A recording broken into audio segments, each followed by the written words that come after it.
It's Mel. And Kel. And this is It's Called Culture. Ever heard of it? All right, pod's on the road once again. Soon enough, we'll be in our studio. So the studio actually is coming together quite nicely. I know you promised on our Instagram post that you would tell people the story behind the church pews.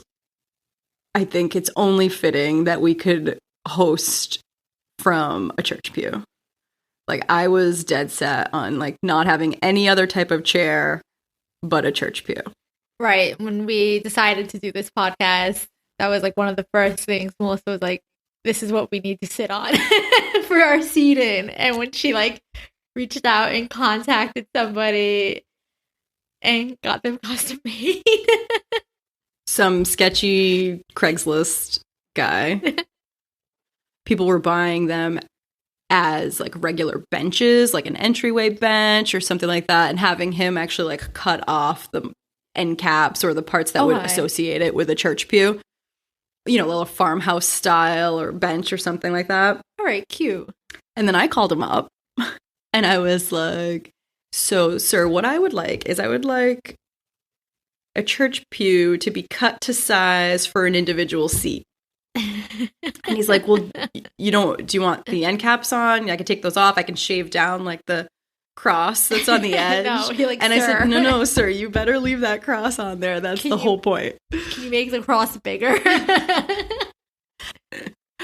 Oh, so those are fantastic, but we actually haven't gotten to use them yet. We'll get there eventually, but yeah, hopefully on the next episode we record, we'll be in the studio. Yes.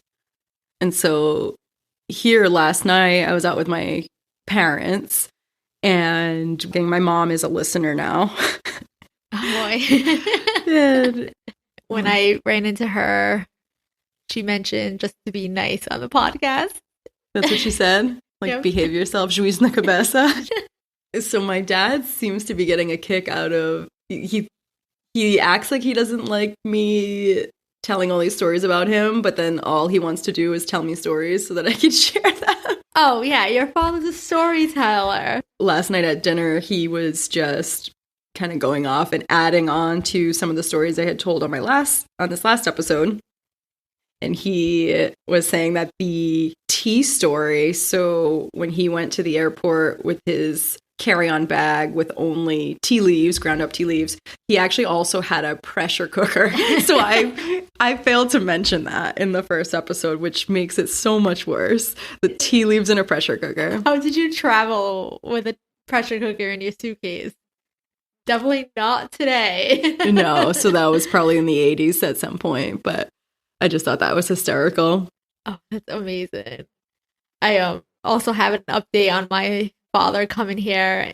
We had mentioned how in the last episode a woman was stranded at the airport because her family got the dates confused to pick her up. So my father's situation was when he came down, the people picking him up from the airport, which was my grandfather and my godfather, they got lost picking him up. I feel like it's very Three Stooges-esque. In my mind, all I'm thinking is your dad's going around one way, they're going around the other way, and they're just passing by each other constantly. And you couldn't text or call and say, hey, I'll wait here, meet me here. They didn't speak English or know how to read the signs. The one with the little malenya on it. Baggage claim. Baggage claim, yep.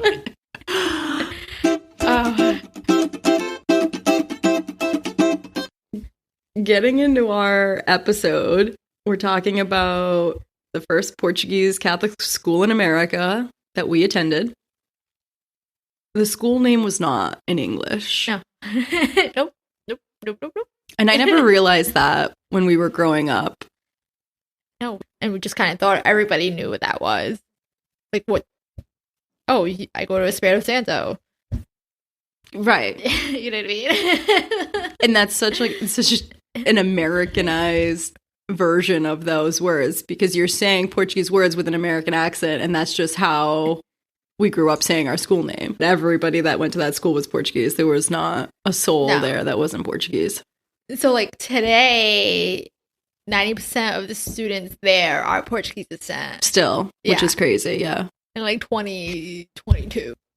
Something interesting, though, I think the teachers flipped. So when we were there, I don't remember the teachers being Portuguese for the most part. No, I feel like some of our teachers were like French. We didn't have the Portuguese class. Remember, we couldn't keep a Portuguese teacher to teach us Portuguese? They cycled through. We had it briefly. I feel like the Portuguese class just wasn't a thing because we all were just fluent. Like, we probably spoke Portuguese better than we spoke English. I know, I sure did. That might be the case today still. But even so, aside from Portuguese teachers, just the regular teachers, the principals, like, obviously there were a few Portuguese teachers among them, but I don't remember the teachers specifically being Portuguese. No, because I know I would have to translate for my mom. If like my mom had to come in and speak to a teacher, I was the translate. So like I definitely remember not them being like Portuguese. Yeah, so today, like if you go to the school website, all the teachers there, like they all have Portuguese last names, they all look Portuguese. Right. So either they are or they married into like a Portuguese family. So that makes sense to me. But it's just crazy that while we were there, we were literally the first Portuguese Catholic school in America. You have an entire population of only Portuguese students going to the school, but you're being taught by not Portuguese teachers. No, I can't. Thinking of all my teachers right now, I remember I had to like translate. Yeah. And it's just culturally, like I feel like they were just dealing with this group of immigrant children and they couldn't relate. Came in. Yeah. Even like the nurse. The only thing I remember about the nurse was getting a scoliosis check in the hallway where they made us take our shirts off. And a lice check that I had. My mother was embarrassed. Yeah. But lice likes clean hair, so remember that, everybody. Don't be ashamed. She was so upset because like you would get the lice check done, and if you didn't come to school the next day, it was because you had lice, because you had to have a doctor like okay you to go back to school. That was traumatizing. So if you didn't show up to school the next day, everyone knew you had lice. Okay, so there was an outbreak because this is the first time we're talking about this. I never knew you had lice. Oh, no? Good. But I guess we covered it well. I was absent on lice check day. Were you? But I had lice. Lice likes clean hair. Remember that, people. I can't believe we've never talked about this. It was so taboo. Too. Oh, it was like, if you had it, well, your parents were like ashamed by it. So not only, this was not on the episode outline to talk about today. So not only if you were absent the next day, it was like the obvious lice indicator, but then you had to chop all your hair off. I didn't. Yes. I don't know that I chopped my hair off. I got a haircut. I might have gotten one, but I can't remember. Maybe we just like. I remember getting a haircut. Cool thing to I'll just get a haircut right now. People would come in the next day with like a bob. My cousin cut my hair in the garage. She's a hairdresser today, but back then I remember being in the garage after I got the okay from the doctor that I didn't have lice. My cousin was cutting my hair in the garage and I went to school with short hair. Did you give me lice or did I give you lice? Who knows? But it's an honor. This must have been the same exact time frame. David, how did you know the nurse was doing a check that day to be home? No, it was just by chance. But how? It was just by chance. My mom would have loved that. My mother was mortified. So I don't even remember. And like, I just felt like I went way under the radar because like they sent people home and I was just absent that day that they did the check. So I got to come back to school the next day. And it's funny because like you didn't know who was absent the next day because if you were absent. If you were absent and that other and kid you weren't was going to tell anyone that you were absent. Right. Yeah. You just didn't know and you just went to school. And then like, I just feel like I remember being absent just the next day. But how was I able to get into like the doctor's office the next day to get like the okay? Yeah. I remember like my mom, when she found out that I had lice from the nurse, my mom rushed, I think it was like at the time, Brooks Pharmacy to get all like the lice treatment and shampoo. And she like went crazy, washed everything inside the house. But then like I was absent the next day because I had to go to the doctor and I got my hair cut. So how did the doctor squeeze me in? Now you have to wait like a month. Yeah, I was gonna say, like, and it's not like a one-day cure for lice. Like, it's not like you come in the next day and you're like, oh, lice-free. I remember just being like out the one day. But it was like, you didn't talk about it. No. There was like... Clearly, because we're finding out after 30-something years of friendship that we both had lice. I don't even know where to go from here with this episode because we were not planning on talking about this. So if we were talking about teachers... And we're talking about hair, and the only thing I can think of is our principal had a nickname of the wig. She did. I don't know what it was. It was her hair was just so, it had such a poof and pump to it. Yeah, and it was always like pristine. So like it's, you definitely know that she like got home, took it off, had it mounted. Like on her dresser. We think. We're not, it's not confirmed. There was a lot of Aquanet involved. It didn't move. No.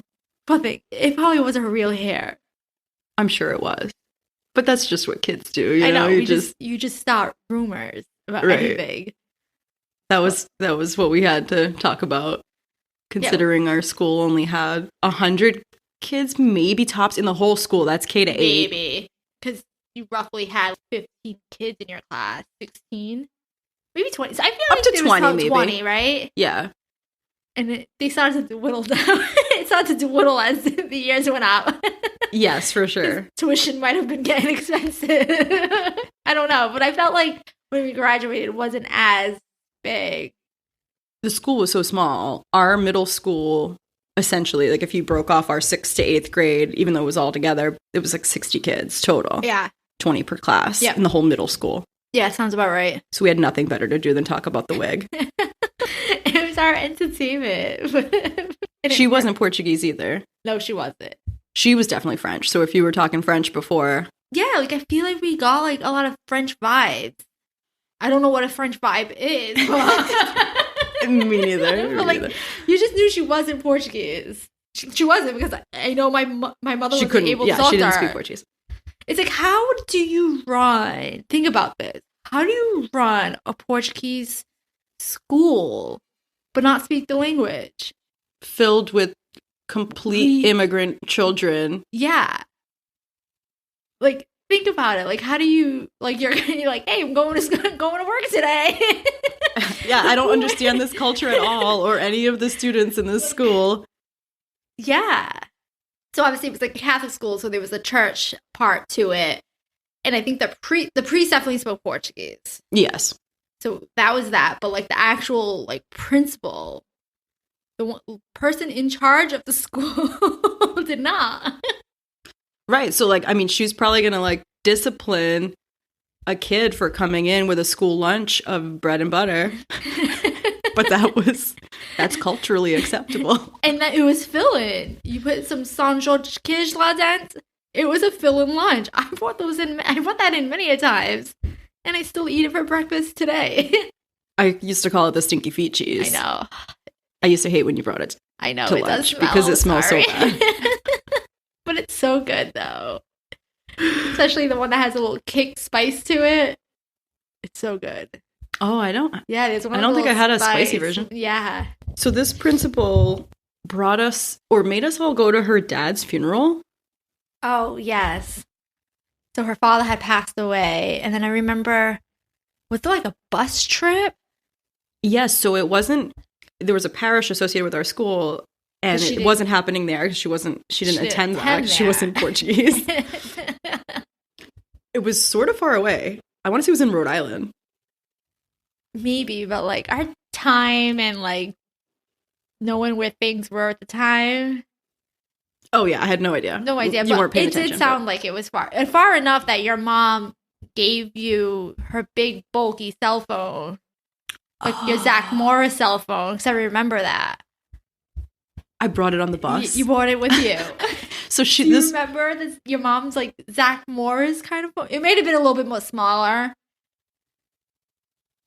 Well, she had a couple of really old cell phones, but there was one that was this like Motorola and it had a little flip, but it was like the very early, very first Motorola. I think your mom had a Zach Morris phone. She did have one that was like a car phone. Did I bring it in a big carry bag? She had this big Velcro carry bag. Yes. Yep. That's the one. So. I brought the carry bag phone. You don't remember bringing the cell phone? No. Oh, you didn't? I don't remember. I lost memory. I remember it. I think, look, you were supposed to call her because we had no idea what time this thing was going to be over. You brought it with you. I remember. It must have been like a weekend. So that she had to. I remember. I'm sorry. Like, this is a funeral, so this is like bad. But she bussed a whole school of kids to her dad's funeral on a weekend. She had to. That's a weird move, right? Because I thought you were so cool that your mom had a cell phone. Because like my parents didn't. This was like a car phone in a giant Velcro bag. I mean, at least 2 feet long. But like that didn't need to be attached to a car to work. Stupid question. No, that's a great question. I think it plugged into like the cigarette lighter. So like, was I just asked the bus driver? Like, I need to call my mom. You just bring this big bag. But yeah, so that was great. I don't think I would have like the friendships that I still do because like my brother went to a public school and he's not friends with a lot of the kids he went to school with. Like, I'm still friends with you guys. Like, we're still friends with a lot of the same people that we went to school with when we were little. So that has to say something. It had a huge impact on our growing up and childhood, I think, for sure. But I still like to just like poke fun at it all. Right. I don't think like the education part of it was all that great. It was terrible. We focused a lot on religion. Religion and like manual labor. but we got core memories. So manual labor, just to clarify for people, like we weren't like outside doing carpentry.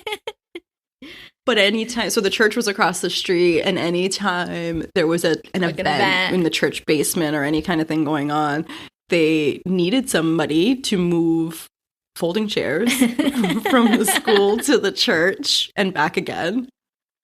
And that was us. That was the kids. And like we would clean up like after a feast. We'll talk more about that in detail, but it just was, when I say labor, that's like what we would do.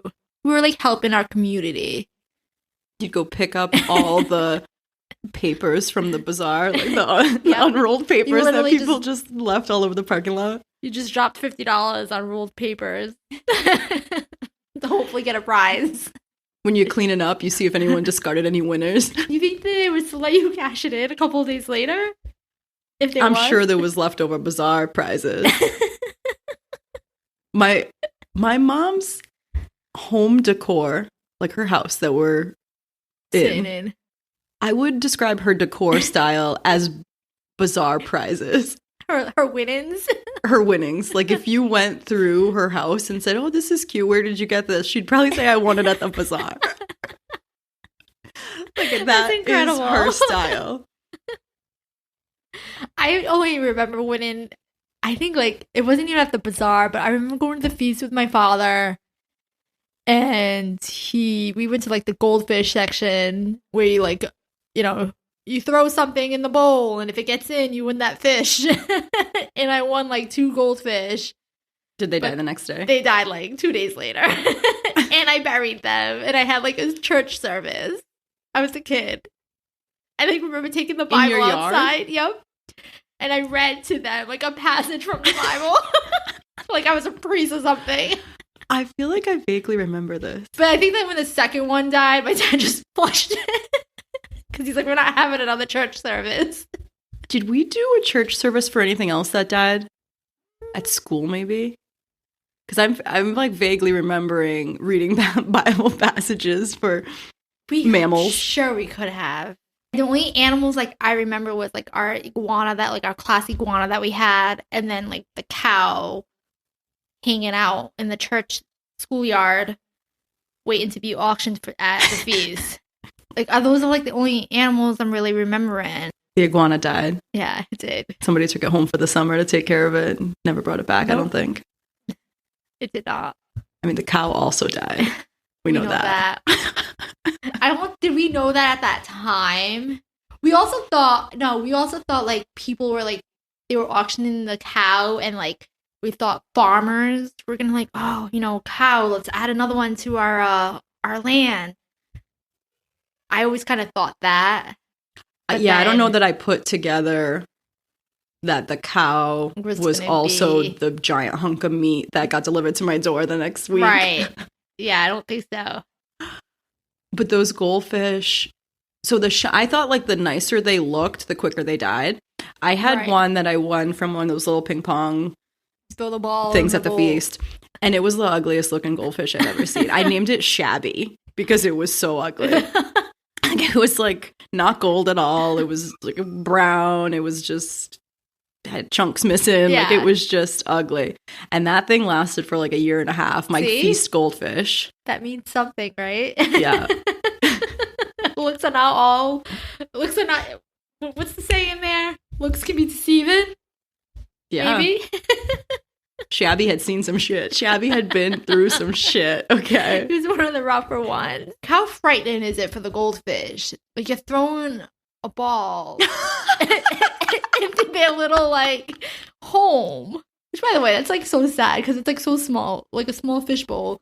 And you're throwing like a ping pong ball. And he's just looking up like, oh, fucking another one just landed in my fucking house. So, like tsunami in here. No wonder that some of them probably looked like shit because he probably got tagged by the ping pong. That's like devastating. That's trauma. If you think about it, like they probably will think like, I wonder the effects. Maybe they think like a tsunami's hitting their home every time a ball goes in and hits it. And then they get transferred to a new home in a Ziploc baggie. It does, like a little tie. I don't even think it was like a full-blown Ziploc. I remember like holding mine, like the tie. Like a bread tie. Yeah. And like you had to actually hold it because the water would just come out. We are veering off the tracks here. Where were we? We were talking about teachers. We haven't talked about nuns. No. So by the time we went there, we only had the one nun. There was one that people had talked about that was there just before we started at the school, I think. Like an extra one. Oh, yeah. There might have been two. I remember that. But when we got there, I think you're right. There was just the one. But that was enough. The anxiety that I had, that I didn't even know was anxiety yet. Just like full of nerves going into that woman's class. All she taught for us was computer. Yep. That was just enough right there. Computer to 5-year-olds. Like this was when we were in kindergarten or first grade, I'm sure. Think about it. Like early 90s, what the computer was like. So this was an Apple Mac, like first generation. Right. Not the clear blue fun ones. Was it even those first? Or did we get those a little bit later? No, the blue ones. I know which ones you're talking about with like the color in the back. Right, those were later.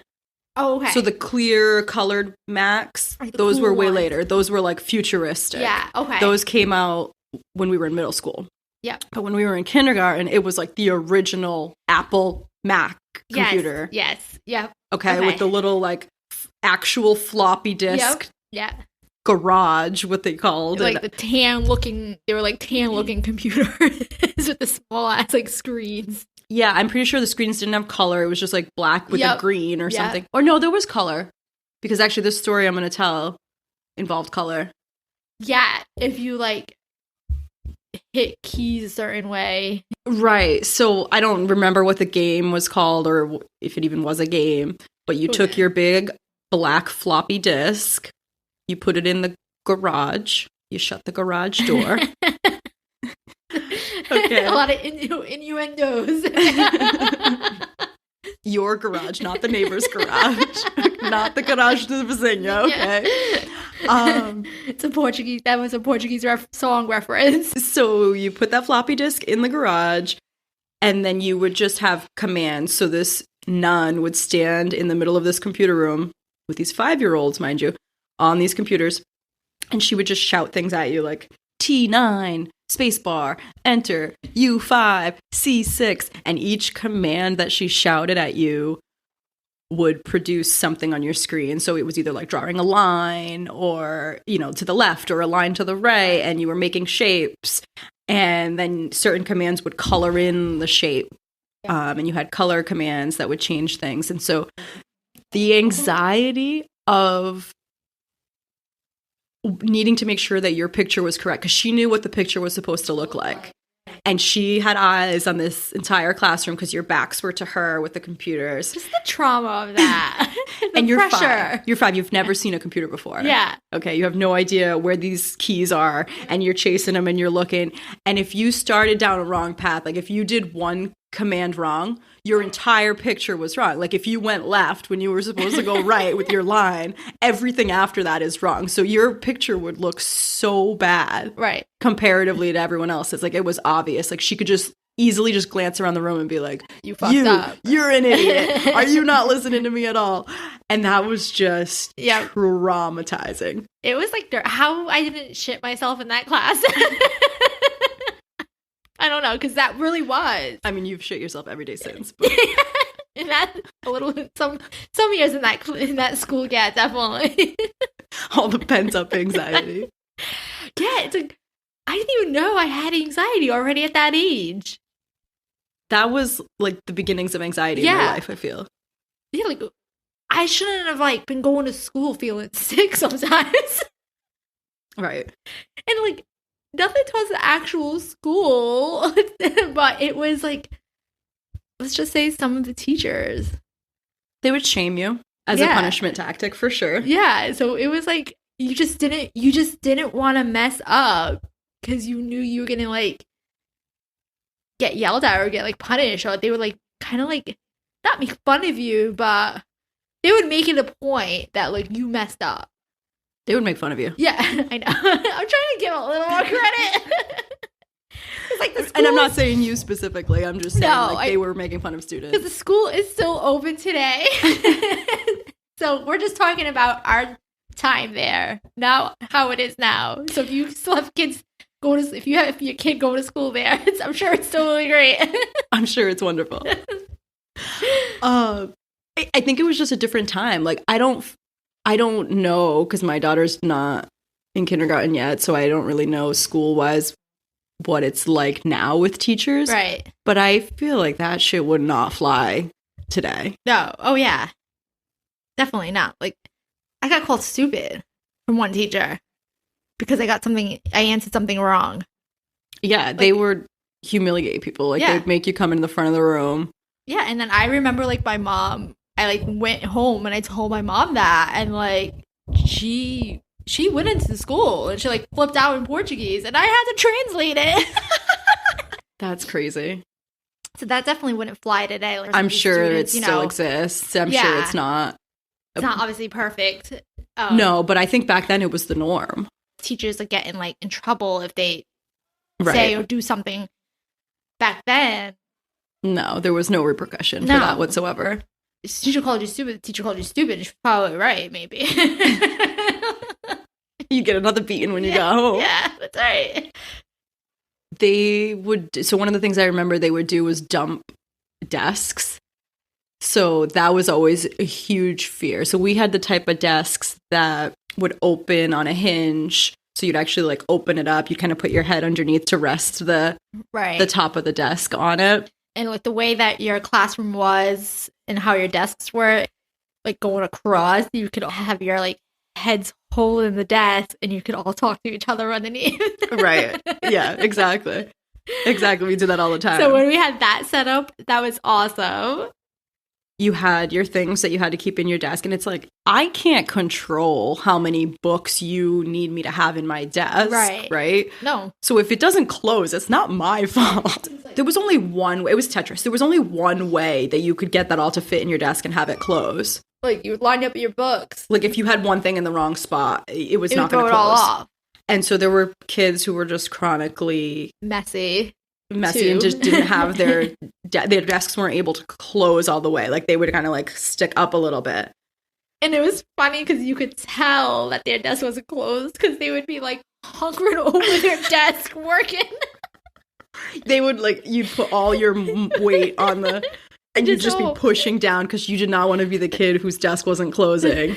Because the teachers would come around and they would make a spectacle of you. Yeah, they would like dump your desk and all your belongings in the front of the classroom, and then make you sit just with a chair and just pick your stuff out of a pile and work there for the day. Yep. Something so ridiculous, your desk doesn't close. Right, help them close it. Yeah, be like, hey, like, let's see what do you have in here that we can get rid of. Right. And like, let's fix this. No, instead you just take the kid's desk and you dump it in front of him. So it never happened to me, and thank God, because I was already just traumatized at the fear of it happening to someone else. But we had like the fear of God instilled in us. Well, there was different levels that you could get in trouble. Like, you could get in trouble in your classroom with your teachers, or you could get in trouble with the principal. And that's usually where it ended for most normal schools or public schools or whatever. And for us, beyond the principal was the priest.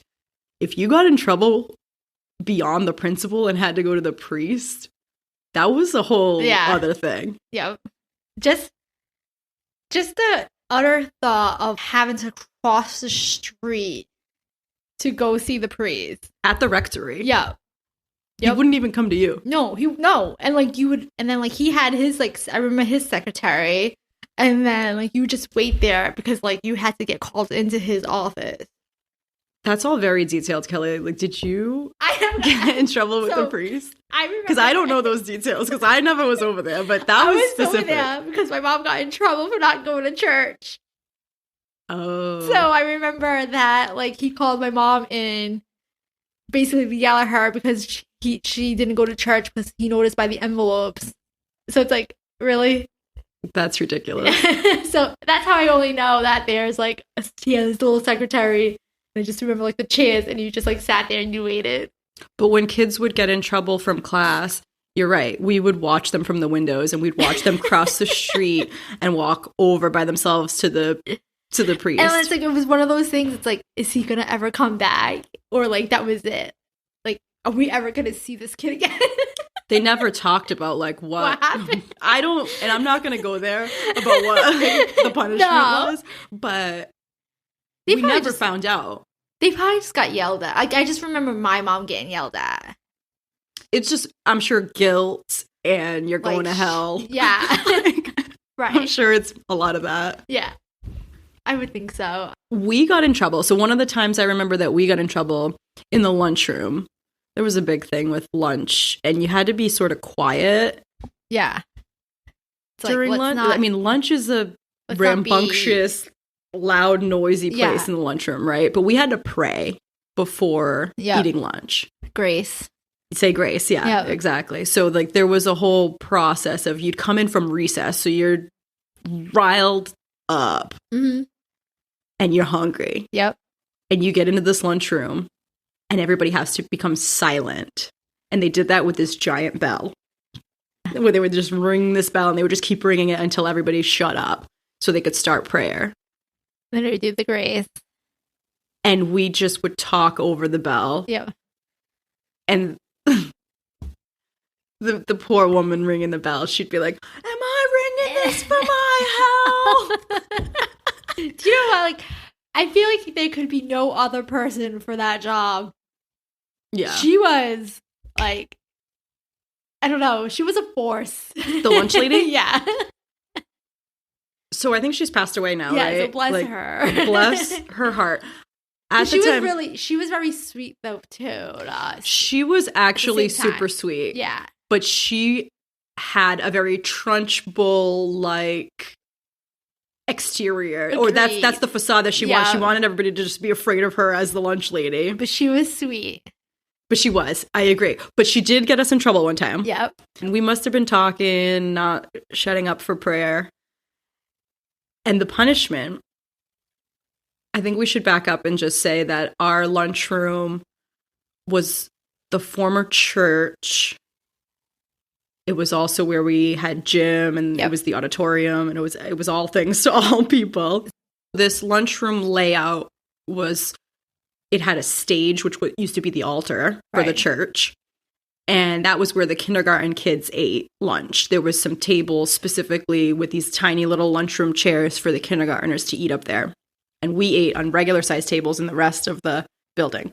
And our punishment for talking too loud was that we were in like 8th grade.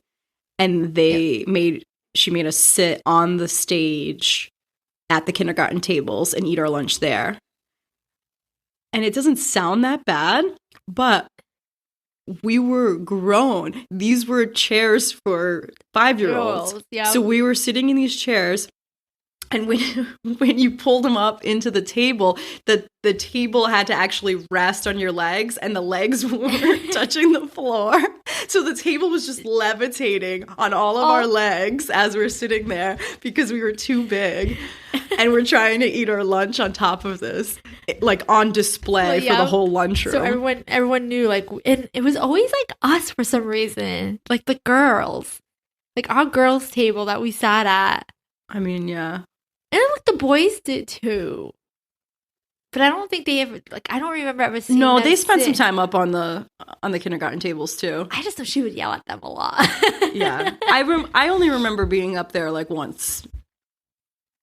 Our lunches, I'm not gonna lie, they were quite incredible. Not like, I bet public schools didn't have anything like what I'm going to describe for our lunches. There were so few kids that they didn't have to go to like a big, wholesale lunch provider or anything like that. They could just call up Papa Gino's and put in an order and be like, all right, I got 15 for ziti and ziti and sauce today. And they would bring over lunch. I still like remember the menu too. Monday was hot dogs. All right, so that we just talked about how good it was, and then you started with Monday's hot dogs, and that sounds terrible. And it was. Monday was hot dogs. Tuesdays, Charisse rolls. Charisse rolls, which Portuguese so good. Charisse rolls. To this day. So good. I eat that today for lunch still. So good. And then Wednesday, I didn't appreciate it at the time, I'm sure. You don't appreciate it. You're just like, you're just another Charisse roll. Eating Portuguese food. Wednesdays was the Papa Gino's ziti. Yeah, that was great. It came in these little plastic containers, like the lid and the bottom were plastic. Yep. And the food must have gotten there too early every time. Or like maybe the day before. And the lunch lady would have to heat it back up in the oven before it was our lunchtime so it could be warm. And the plastic would all like melt together. Like you could never pull apart the thing to get to the ziti. Like it was always a fighting melted, fused together plastic. It was. It really was. And then, so that was Wednesdays. Thursdays was KFC. KFC chicken nuggets with mashed potatoes and gravy. Chef's kiss. Chef's kiss. But also a problem with the plastic in the oven because there were sporks for the mashed potatoes. And those were in the box, the KFC box. And they wouldn't take them out before the oven reheating. Which I don't blame them. That's like a whole extra step to go through the boxes to take the sporks out. It's like, let's just throw it in there. Right. So we had mangled sporks every time. Like they were just melted into whatever shape. Yeah, but those like mashed potatoes. So good. Oh my God. You want to go after this? They were so good. It was like perfect, especially if it was like a rainy day at school. It was like a nice little comfort food. You had your little milk carton. Yep. Everything was milk though. Think about that. Everything was milk. And then there was pizza, which I'm sure is kind of normal, but it was like Papa Gino's pizza. It was name brand wasn't like Cisco bread. Right. Yeah, it was always like a good pizza. I think Were you a plain 1-slice cheese. kid or a 2-slice kid? You had to buy tickets. I was always a 1-slicer. I think I was always a 1-slice too. My dad wasn't going to buy the extra No. slice. You eat like a bird. Because also too, they probably like, here, I'm gonna spend the money for you to eat 2 slices, and you're probably eating like half of the second one maybe, and you're wasting it. Mm. And they cared more about spending money and food waste. They want us to eat, but they don't want us to waste any food at the same time. Other than like the school provide lunches, I'm trying to think of what we as like the Portuguese kids in the class would bring as our lunch from home. I remember mine was bread and butter with a little of that Portuguese São Jorge cheese with yoo-hoo was always, what else? Or a can of small. Yeah. I feel like your lunches were way more Portuguese than mine. Everything was always on a pup suck. Yeah. Every sandwich was on a pup suck. Yeah. Like I'd have jelly. I didn't like peanut butter, but I would have jelly sandwiches and they were always on a pup suck. See, I didn't really have a lot of peanut butter and jelly. So like the most basic lunch that you can make for a kid, my mom didn't even make that. And I probably was jealous of you bringing your jelly sandwiches. At one point, like my dad got wise to Lunchables and I had Lunchables like every day. Yeah. And that was remember good. you bringing those in. I don't think I brought Maria in was not going to Lunchables. buy Lunchables No. for you. No, I had like Which she has perfectly good turkey and cheese that she can Right. make a sandwich with you at home. And it's like, so the same lunches I would get packed, my mom would pack for my father at work. So think about it. Here I am, I'm eating like what my mom packed for my dad, like this construction worker. Funny. I mean, that's efficient. Yeah. She's not going to be packing a whole separate So- lunch for you. I don't blame, as a mom now, like, do not blame her one bit. Oh, I'm sure it's a struggle.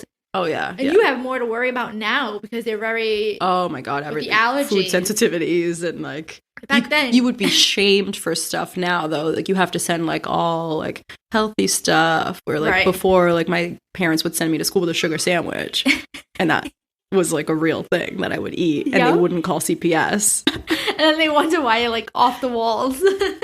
they're very food focused. They don't want you to waste the food. So they want you to eat it. If your mom packed you 2 sandwiches, you better eat those 2 sandwiches for lunch. You can't come back with 1 sandwich back. Sometimes I would do that, and then my mom would make me eat the sandwich after school. Like My dad loves telling this story about how stupid I was because he would yell at me every day when he would pack me a lunch and I'd eat like 3 bites of my sandwich and then the rest of it would come home like wasted, right? Yeah. And he would get mad at me every time. But he's like, why do you keep bringing it back? Like, why wouldn't you just throw it away in the trash and come home and be like, I ate it? Like, why do you keep bringing it back just to get a beating every day for not eating your sandwich? He has a point, though. Yeah, He he's like, you're does. so stupid. She would just bring it home. You should just throw it out.